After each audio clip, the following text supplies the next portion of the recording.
It can be useful to include slide numbers on your slides. You can insert slide numbers by going to the Insert tab and then using the slide number option.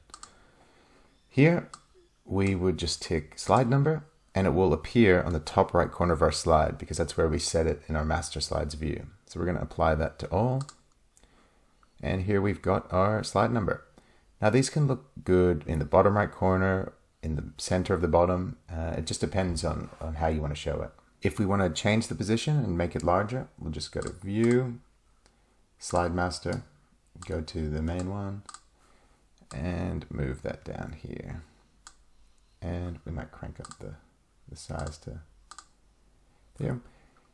It can also be useful to include slide numbers on your slides out of the total number of slides in your presentation. This can help your audience understand how far through your presentation they are and how far left they have to go. You can do this by going to the Slide Master view, making sure we're in the main slide, and removing the original slide number text box.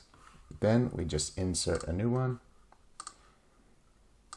and we insert an object. The object is going to be the slide number, so insert and then slide number.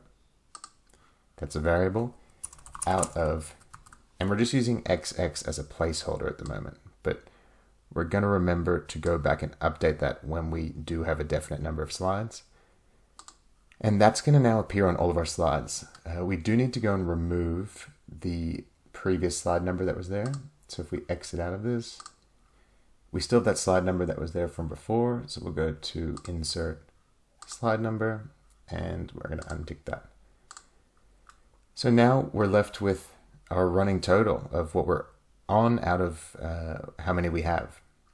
And it's pretty easy to see since it's on every slide that before you finish up, just remember to update that.